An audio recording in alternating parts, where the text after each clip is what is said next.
આવો ક્રિસ્પી પતલો ઢોસો જોઈને મોઢામાં પાણી આવી ગયું ને કે આ તો ઢોસા અને ઇડલી એવું કમ્ફર્ટ ફૂડ છે ને કે જે બધાને ઘરમાં લગભગ ભાવતું જ હોય. પણ સાઉથ ઇન્ડિયન વાનગી છે ને એ ફક્ત ઢોસા અને ઇડલી પૂરતી જ સીમિત નથી, એમાં અનેક વાનગી છે. તો કિચન સિરીઝમાં અમે સાઉથ ઇન્ડિયન સિરીઝ ચાલુ કરીએ છીએ, જેમાં ઓરિજિનલ સાઉથ ઇન્ડિયન રેસિપી, જેમાં ઇડલી ઢોસાનું પરફેક્ટ માપથી ખીરું બનાવવું, ઇન્સ્ટન્ટ ખીરું તમે કઈ રીતે બનાવવું હોય એ પણ અમે બનાવી અને તમને બતાવશું. એના સિવાય જ બીજી કેટલી વેરિએશન છે, જેમ કે સંભાળ છે, રસમ છે, વડા છે, મેંદુ વડા છે, ઉત્તપમ છે. એ સિવાય અલગ અલગ પ્રકારની ચટણીઓ, જેમ કે લીલી ચટણી છે, પોડી ચટણી છે, લાલ ચટણી છે. આ બધું વેરિએશન તમને બનાવશું. તો સાઉથ ઇન્ડિયન ખાવાના શોખીન હોય અને ના પણ હોય તો પણ આ આખી સિરીઝ જોજો અને એમાંથી તમને કઈ વાનગી ગમી એ કહેજો, અને એ સિવાય આપણે બીજી સાઉથ ઇન્ડિયન કઈ વાનગી બનાવી શકીએ એ પણ કહેજો. તો હવે જોઈએ ઢોસો કેવો બન્યો. ઢોસો એકદમ સરસ થઈ રહ્યો છે. થોડું એવું આપણે તેલ ઉમેરી દઈએ. આ ઢોસાનું પરફેક્ટ માપ સાથે ખીરું બનાવીએ જેથી એકદમ પેપર જેવો ઢોસો થાય, એની રીત પણ આ આખી સિરીઝમાં આવશે જ, તો એ પણ તમે જોજો. પરફેક્ટ ક્રિસ્પી ઢોસા બનાવવા માટે તેનું બેટર છે ને તે પરફેક્ટ હોવું જરૂરી છે, જેના માટે આપણે 3 કપ ચોખાની કણકી લઈએ. અહીં ચોખાની કણકીના બદલે તમે બોઇલ્ડ રાઈસ અથવા ખીચડિયા ચોખા પણ વાપરી શકો છો. ક્રિસ્પી ઢોસા બનાવવા માટે 3 કપ ચોખા સામે 1 કપ અડદની દાળ ઉમેરવાની છે. સાથે જ 1 ટીસ્પૂન મેથી ઉમેરશું. હવે દાળ ચોખા ડૂબી જાય ને એટલું પાણી ઉમેરી દેવાનું અને પાણી ઉમેર્યા પછી બંને હાથ વડે ધોઈ અને સાફ કરવાના. ડહોળા થયેલા પાણીને કાઢી અને ફરી દાળ ચોખા ડૂબે ને એટલું પાણી ઉમેરી 2 થી 2.5 કલાક માટે આ મિશ્રણને રાખી દઈએ.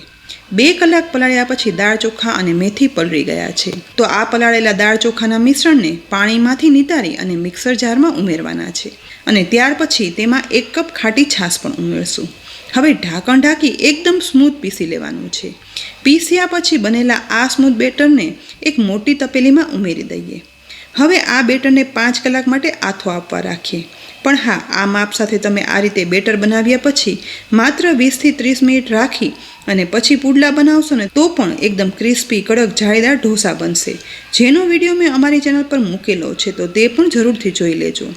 5 કલાક પછી ઢોસાના બેટરનું ઢાંકણ ખોલતા અહીં એર બબલ્સ થઈ ખીરામાં સરસ આથો આવી ગયો છે. તેને હવે સાઈડમાં રાખીએ અને મસાલા ઢોસા માટેનો મસાલો બનાવીએ, જેના માટે કઢાઈમાં 4 ટીસ્પૂન તેલ ગરમ કરવા રાખશું. ગરમ થતાં તેલમાં અડધી ટીસ્પૂન રાઈ, અડધી ટીસ્પૂન જીરું, 1 ટીસ્પૂન અડદ દાળ, 1 ટીસ્પૂન ચણાની દાળ ઉમેરી બધું ગોલ્ડન બ્રાઉન થાય ને એવું સાતળવાનું છે. સાથે સાથે તેમાં 2 મીડિયમ સાઇઝની લાંબી સમારેલી ડુંગળીના ટુકડા પણ ઉમેરી દઈએ. હવે આદુ લીલા મરચાંના ટુકડા પણ ઉમેરશું. ડુંગળી ગુલાબી ગોલ્ડન બ્રાઉન થાય ને ત્યાં સુધી સાતળવાની છે. તેની સાથે હવે 1/4 ટીસ્પૂન હળદર પાવડર, અડધી ટીસ્પૂન મીઠું ઉમેરીએ. બધું એક વખત મિક્સ કરી લઈએ. હવે 3 મીડિયમ સાઇઝના બટેટાને મીઠું ઉમેરી બાફી અને કરેલા નાના ટુકડા છે ને તે આ ડુંગળી ગોલ્ડન બ્રાઉન સતરાઈ જાય ને એટલે તેમાં ઉમેરી દેવાના છે. બધું સરસ રીતે મિક્સ કરીએ. મિક્સ થઈ ગયા પછી અડધા લીંબુનો રસ ઉપરથી ઉમેરશું અને સાથે 1/8 કપ જેટલું પાણી ઉમેરી મેશર વડે બનાવેલા બટેટાના મસાલાને મેશ કરી લેવાનું છે, જેથી બધું મેશ થઈ મસાલા બટેટા એકદમ સરસ ભળી જાય. અને બધું મેશ થઈ ગયા પછી સમારેલી કોથમીર ઉમેરી ફરી એક વખત મિક્સ કરી લઈએ. ઓરિજિનલ સાઉથ ઇન્ડિયન સ્વાદનો શેકાયેલી ચણાની દાળ, અડદની દાળ સાથે મસાલા ઢોસાનો મસાલો તૈયાર થઈ ગયો છે. હવે સાઉથ ઇન્ડિયન સંભાર તેની ઓરિજિનલ અને એકદમ સહેલી રીતે બનાવવા માટે જાડા તળિયાવાળી કઢાઈમાં 3 ટેબલસ્પૂન તેલ ઉમેરશું. ગરમ થતાં તેલમાં અડધી ટીસ્પૂન રાઈ, અડધી ટીસ્પૂન જીરું, અડધી ટીસ્પૂન સૂકા મેથી દાણા અને અડધી ટીસ્પૂન સૂકા ધાણા, મીઠા લીમડાના પાન અને 1/8 ટીસ્પૂન હિંગ ઉમેરી દઈશું. વઘારમાં બધાની સુગંધ આવે ને એટલે હવે 1 મીડિયમ સાઇઝની ડુંગળીના લાંબા સમારેલા ટુકડા સાથે આદુ મરચાંના ટુકડા ઉમેરી બધું વઘારમાં મિક્સ કરી અને સાતળવાનું છે. ડુંગળી ગુલાબી બ્રાઉન સતરાય થોડી એવી ટ્રાન્સપરન્ટ સોફ્ટ થાય ને એટલે અહીં મેં સમારેલા દૂધીના ટુકડા, રીંગણના ટુકડા, બટેટાના ટુકડા અને સરગવો લીધો છે. આ બધા સમારેલા શાક છે ને તે કાચા જ વઘારમાં ઉમેરી દઈએ અને તેની સાથે 2 ટમેટાના ટુકડા પણ ઉમેરવાના છે. બધું વઘારમાં સહેજ એવું મિક્સ કરી અને સાતળશું. સાથે તેમાં 1/4 ટીસ્પૂન હળદર પાવડર અને 3/4 ટીસ્પૂન મીઠું ઉમેરી એક વખત સરસ મિક્સ કરવાનું છે. હવે 1/4 કપ પાણી ઉમેરી ગેસની મીડિયમ ફ્લેમ પર કઢાઈનું ઢાંકણ ઢાંકી આ શાકને લગભગ 5 મિનિટ ચડવા દઈશું. શાક ચડવા રાખીએ 5 મિનિટ થઈ જાય ને એટલે ફરીથી કઢાઈનું ઢાંકણ ખોલી અને ચડતા શાકને થોડું મિક્સ કરી અને ચેક કરતાં અહીં જુઓ બધું શાક છે ને તે 70થી 80% જેવું ચડી ગયું છે. તો અત્યારે આ શાકમાં આપણે વધારે મસાલામાં 1 ટીસ્પૂન લાલ મરચું પાવડર અને 1 ટીસ્પૂન તમે ઘરમાં વાપરતા હોય ને તે કોઈ પણ સારી બ્રાન્ડનો સાંભાર પાવડર ઉમેરી બધું મિક્સ કરવાનું છે. હળદર પાવડર અને મીઠું તો આપણા શાક ચડવા સમયે ઉમેર્યા જ હતા. શાકમાં મસાલા સરસ મિક્સ થઈ તેલ ફૂટી ઉપર આવવા લાગે ને એટલે મેં અહીં 1/3 કપ તુવેર દાળને સાફ કરી કુકરમાં બાફી અને ત્યાર પછી બ્લેન્ડ કરી લીધી હતી. તો બાફેલી દાળને ચડતા શાકમાં ઉમેરી દેવાની છે. બ્લેન્ડ તુવેર દાળ ઘાટી છે જેથી ઉપરથી 2 ગ્લાસ જેટલું પાણી દાળના ખાનામાં ઉમેરી તે મિશ્રણ છે ને તે વઘારી દાળમાં ઉમેરવાનું છે. બધું ચલાવી અને એક વખત મિક્સ કર્યા પછી દાળને લગભગ 5થી 7 મિનિટ ગેસની લો ફ્લેમ પર ઉકળવા રાખીએ. સાંભાર ઉકળવાની શરૂઆત થાય ને એટલે વધુ 1 ટીસ્પૂન જેટલો સાંભાર મસાલા પાવડર અને ટેસ્ટ કરી ઓછું લાગતું હોય ને તો મીઠું ઉમેરશું. સાથે જ મેં અહીં 10 ગ્રામ જેટલી સૂકી આંબલીને ઠંડા પાણીમાં પલાળી અને રાખી હતી. તો પલળેલી આંબલીને પાણીમાં મેશ કરી લઈએ અને ત્યાર પછી આંબલીના રેસા અલગ કાઢી બનેલું આંબલીનું પાણી છે ને તે ઉકળતા સાંભારમાં ઉમેરી દેવાનું છે. અને આંબલીનું પાણી ઉમેરવું તો ખાસ જરૂરી છે, તેનાથી સાંભારનો ઓરિજિનલ સ્વાદ આવશે. વધારે 2 થી 3 મિનિટ આ સાંભાર ઉકળવા દેવાનો છે જેથી બધું શાક છે ને તે સરસ ચડી જાય અને તેનો સ્વાદ છે ને તે દાળમાં મિક્સ થઈ અને બનતા સંભારનો સ્વાદ છે ને તે ઓરિજિનલ સાઉથ ઇન્ડિયન સાંભાર બને. લગભગ વધારે 2 મિનિટ ઉકળ્યા પછી સાંભારની ઓરિજિનલ સુગંધ સાથે બનેલા સાંભારમાં શાક પણ ચડી ગયા છે અને સાંભાર પણ મીડિયમ થિકનેસનો ઘાટો થયો છે. તો આ સમયે સમારેલી કોથમીર ઉપરથી ઉમેરી દઈએ અને સુગંધીદાર ઉકળતા સાંભારને ગેસ પરથી નીચે ઉતારી લેવાનું છે. ઢોસાનું બેટર, મસાલો અને સાંભાર તો બની ગયા, પણ કોકોનટ ચટણી વગર તો બધું અધૂરું કહેવાય. તો ફટાફટ કોકોનટ ચટણી બનાવવા માટે મિક્સરના જારમાં 1/4 કપ પલાળેલી ચણાની દાળ, 2 તીખા લીલા મરચાં અને અડધો કપ આદુના ટુકડા સાથે 3 ટીસ્પૂન સૂકા કોપરાનું ખમણ અને 1/4 કપ દહીં છે ને તે ઉમેરી દઈએ. તેની સાથે અડધી ટીસ્પૂન મીઠું અને ઉપરથી માત્ર ચટણી મિક્સ થઈ શકે ને એટલું એટલે કે 2 ટેબલસ્પૂન જેટલું પાણી ઉમેરી દેવાનું છે. જારનું ઢાંકણ ઢાંકી અને બધું પીસી લઈએ. પીસ્યા પછી બનેલી ચટણીને એક બાઉલમાં કાઢી લેવાની. હવે આ ચટણીમાં વઘાર પણ કરવાનો છે. તો તેના માટે ગેસની લો ફ્લેમ પર વઘારિયામાં 3 ટેબલસ્પૂન જેટલું તેલ ગરમ થવા દઈએ. ગરમ થતાં તેલમાં અડધી ટીસ્પૂન રાઈ, 1 ટીસ્પૂન અડદની દાળ ઉમેરી સહેજ ગોલ્ડન બ્રાઉન સતળાવા દઈશું. અડદની દાળ ગોલ્ડન બ્રાઉન થાય ને એટલે તેમાં 1 સૂકું લાલ મરચું અને મીઠા લીમડાના પાન વઘારમાં ઉમેરી દઈ તુરંત જ ગેસની ફ્લેમ બંધ કરી દેવાનો છે. અને આ ગરમા ગરમ વઘાર છે ને તે બનાવેલી દાળ અને કોકોનટની ચટણી ઉપર રેડી દેવાનું. માત્ર આટલું વઘાર જ ઉમેરવાથી ચટણીનો ઓરિજિનલ સાઉથ ઇન્ડિયન સ્વાદ આવે છે. વઘાર મિક્સ કર્યા પછી ચટણી બની ગઈ. તો હવે ઢોસાના બનાવેલા બેટરમાંથી ઢોસા બનાવવા માટે બેટરનું ઢાંકણ ખોલીએ. આથો આવેલા ખીરામાં 1 ટીસ્પૂન મીઠું અને સહેજ એવું જ ખીરું પતલું કરવા માટે 1/8 કપ જેટલું પાણી ઉમેરી બધું એકદમ સરસ મિક્સ કરી લેવાનું છે. મિક્સ કર્યા પછી તમે જોઈ શકો છો કે પરફેક્ટ ઢોસા બનાવવા માટે બેટરની કન્સિસ્ટન્સી કેવી હોવી જોઈએ. બસ હવે ઢોસો પાડવા માટે ગેસની મીડિયમ ફ્લેમ પર ગરમ થતાં ઢોસાના તવા પર તેલ અને પાણીનું મિશ્રણ આ રીતે છાંટવાનું છે. રેસ્ટોરન્ટમાં પણ તમે જોયું હશે કે આ રીતે તેલ પાણી તવા પર છાંટવાથી તવાનું ટેમ્પરેચર છે ને તે એકદમ બેલેન્સ થઈ જાય છે. ટીશ્યુ પેપર વડે સહેજ એવો તવો લૂછ્યા પછી બનેલા બેટરમાંથી એક મોટો ઊંડો ચમચો બેટર તવા પર ઉમેરી આ રીતે હળવે હાથે ગોળ ગોળ ફેરવતા જઈ સરસ ઢોસો આખા તવા પર ફેલાવી દેવાનો છે. અને ઢોસાનું બેટર ફેલાવા સમયે ખાસ યાદ રાખી ગેસની ફ્લેમ છે ને તે લો રાખવાની, જેથી ઉમેરેલા બેટરમાંથી ફેલાવી આખા તવા જેવડો ઢોસો બનાવી શકાય. ઢોસો તમારે જો તવા પર ચીપકી જતો હોય અને લોખંડના તવા પર પરફેક્ટ ઢોસો ના બનતો હોય ને તો તે કઈ રીતે બનાવો ને તેની બધી ટિપ્સ સાથેનો ખાસ વિડીયો અમારી ચેનલ પર છે. તો તમે આ વિડીયો એક વખત જોઈ લેશો ને તો પછી કોઈ પણ વખત તમને ઢોસો બનાવવામાં પ્રોબ્લેમ નહીં થાય. આ વિડીયોની લિંક મેં ડિસ્ક્રિપ્શન બોક્સમાં આપી જ છે. બસ ગેસની ફ્લેમ હવે મીડિયમ કરતાં લગભગ 1 મિનિટ શેકાતા ઢોસો નીચેથી ગોલ્ડન બ્રાઉન ક્રિસ્પી થવાની શરૂઆત થઈ છે. એટલે સહેજ તવાને બધી સાઈડ બદલાવશું જેથી શું થશે કે બધી બાજુ ફ્લેમ લાગવાથી ઢોસો બધી બાજુ ક્રિસ્પી બનશે. બસ ઢોસો નીચેથી ક્રિસ્પી થઈ જાય ને એ પછી થોડું એવું તેલ છે ને તે તવેથા પર લઈ અને ઢોસાની આજુબાજુ ઉમેરી દેવાનું. અને ઢોસો જ્યારે ક્રિસ્પી ગોલ્ડન બ્રાઉન થાય ને એ પછી તેને સાઈડમાંથી ઉખડવાની શરૂઆત કરવાની.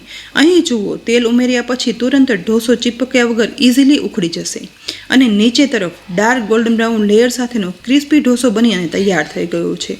જોયું ને, આ પરફેક્ટ માપથી ખીરું બનાવશો ને તો આ જ રીતે પરફેક્ટ ક્રિસ્પી જારીદાર ઢોસો ઘરે એકદમ સરળતાથી બનશે. હવે બનાવેલા બટેટાનો મસાલો છે ને તે ઢોસામાં વચ્ચેની સાઈડ સ્પ્રેડ કરી દેવાનો છે અને ત્યાર પછી બંને બાજુથી ઢોસાને ફોલ્ડ પણ કરી લઈએ. ક્રિસ્પી કડક ગોલ્ડન બ્રાઉન પડ સાથે મસાલા ઢોસા બની ગયો છે અને તેને ઓરિજિનલ સાઉથ ઇન્ડિયન સ્વાદના સાંભાર અને કોકોનટ ચટણી સાથે પીરસી પણ લઈએ. કોથમીર વડે ગાર્નિશ કરી દઈએ. આ ઢોસો જ છે અને આ ઢોસો જોઈને તમને એમ થશે કે આજે મેં આ વળી શું બનાવ્યું છે, પરંતુ તમને માનવામાં નહીં આવે. આ ઢોસાને કહેવાય છે ઢોસા ફ્રાય. આ એક એવી રેસીપી છે જે મેં ફક્ત રાજકોટમાં ચાખી છે અને જે રાજકોટમાં રહેતા હશે એને આ ચાખી જશે. ઢોસા ફ્રાય સાઉથ ઇન્ડિયામાં પણ જોવા નથી મળતી, છતાં પણ રાજકોટમાં એક ખૂબ જ ખવાય છે. આ ખાવા માટે લાઈન લાગે છે, એટલે જો તમે રાજકોટના હશો ને તો તમે ચાખી જશે. અને જો રાજકોટના ના હોય ને તો મારી આ રેસીપી જોઈ અને જરૂરથી એકવાર ટ્રાય કરજો. મસાલા ઢોસા તમે પછી આ જ રીતે ખાશો. મસાલા ઢોસાની સામગ્રીનો ઉપયોગ કરી બનતા ઢોસા ફ્રાય બનાવવાની રીત ખૂબ જ સહેલી, અનોખી અને ખરેખર જોવા જેવી છે. તો ઢોસા ફ્રાય બનાવવા માટે ગરમ તવા પર તેલ પાણી છાંટી ટીશ્યુ પેપર વડે લૂછી લઈએ. તવાનું ટેમ્પરેચર બેલેન્સ કરવાનું છે. ત્યાર પછી ગેસની ફ્લેમ લો રાખી બનાવેલા ઢોસાના બેટરને તવા પર ઉમેરી અને ગરમ તવા પર ઢોસો ગોળ ગોળ ફેલાવી દેવાનો છે. હવે ગેસની ફ્લેમ મીડિયમ કરી આ શેકાતા ઢોસા પર 1 ટીસ્પૂન જેટલું તેલ ફેલાવશું. ત્યાર પછી થોડી એવી સમારેલી ડુંગળીના નાના ટુકડા, સમારેલા કેપ્સિકમના ટુકડા અને સમારેલા ટમેટાના ટુકડા ઉમેરવાના છે. તેની સાથે જ મસાલા ઢોસા માટેનો બનાવેલો બટેટા ડુંગળીનો મસાલો છે ને તે 1 ચમચા જેટલો ઉમેરી દઈએ. હવે સાથે અડધી ટીસ્પૂન લાલ મરચું પાવડર, 1/4 ટીસ્પૂન મીઠું અને 1/4 ટીસ્પૂન સાંભાર મસાલા પાવડર ઉમેરી તવેથા વડે ફેલાવેલા ઢોસા પર જ બધું મિક્સ કરવાનું છે. પણ હા, હજી એક સામગ્રી ઉમેરવાની બાકી છે.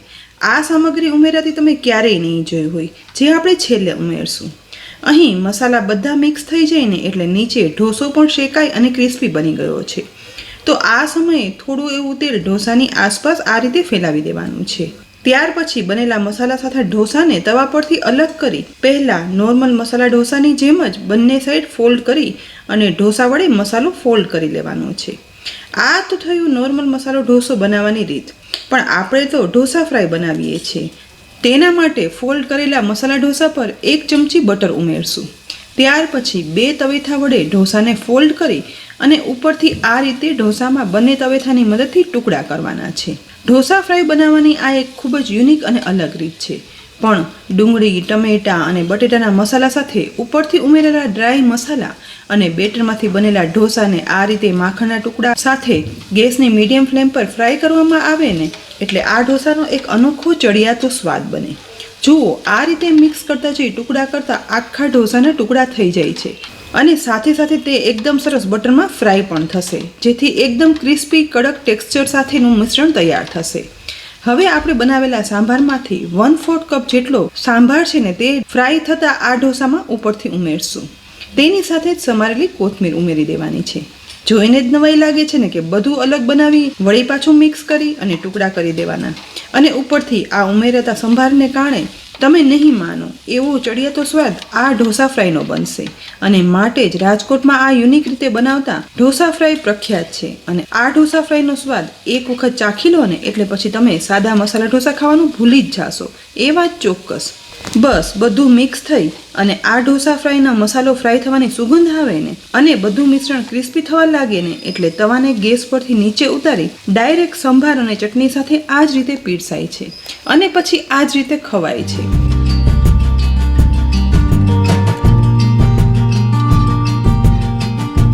તો ફ્રેન્ડ્સ, સાઉથ ઇન્ડિયન સિરીઝમાં આજે આપણે પરફેક્ટ માપ સાથે ઢોસાનું ખીરું, કોપરાની ચટણી, બટેટા ડુંગળીનો મસાલો અને સરળ રીતે સાંભાર ઓરિજિનલ સાઉથ ઇન્ડિયન સ્વાદથી બનાવ્યો.